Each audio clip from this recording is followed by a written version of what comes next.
আসসালামু আলাইকুম। আজ আমি আপনাদের সাথে আলোচনা করব চুলের যত্নে তিসির বীজের উপকারিতা সম্পর্কে।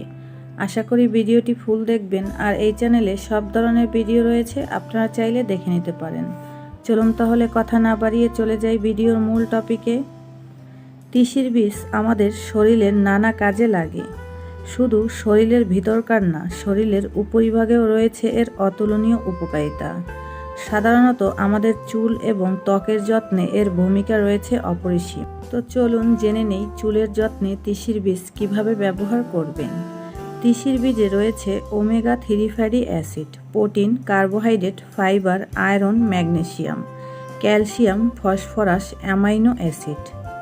এছাড়াও এটি vitamin A, vitamin C, vitamin বি6, ভিটামিন ডি দ্বারা সমৃদ্ধ।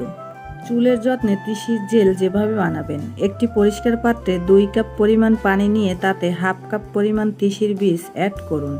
আপনার চুলের ঘনত্ব এবং লম্বা অনুযায়ী পানি এবং তিসি বীজের পরিমাণ বাড়িয়ে বা কমিয়ে নিতে হবে।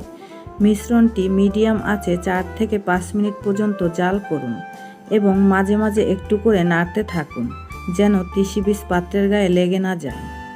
4 থেকে 5 মিনিট পর তিসি থেকে আঠালো পদার্থ পানির সাথে মিক্স হতে শুরু করবে। ভালোভাবে বলক উঠে গেলে চুলা বন্ধ করে মিশ্রণটি ঠান্ডা হবার জন্য রেখে দিন।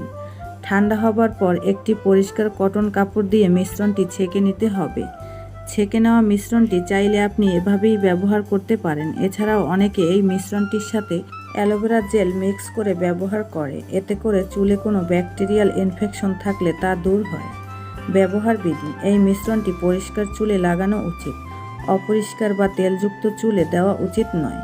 ব্যবহারের পূর্বে চুলকে 2 ভাগে বিভক্ত করে ছেঁকে নেওয়া মিশ্রণটি হাতের সাহায্যে সেকশন বাই সেকশন করে স্ক্যাল্প সহ পুরো চুলে লাগিয়ে নিন। 1 থেকে 2 ঘন্টা অপেক্ষা করুন। এরপর সাধারণ পানি দিয়ে ধুয়ে নিন। শ্যাম্পু বা কন্ডিশনার ব্যবহার করার কোনো প্রয়োজন নেই। তাও যদি কেউ ব্যবহার করতে চান সেক্ষেত্রে ওই দিনই করতে পারেন, অথবা একদিন পর করলে আরও বেশি উপকার পাবেন। তো ভিডিওটি এতটুকুই। আশা করি আমার ভিডিওটি দেখে একটু হলেও উপকৃত হবেন। ভিডিওটি ভালো লাগলে একটি লাইক দিবেন, চ্যানেলটি সাবস্ক্রাইব করবেন। আজ এ পর্যন্তই। আল্লাহ হাফেজ।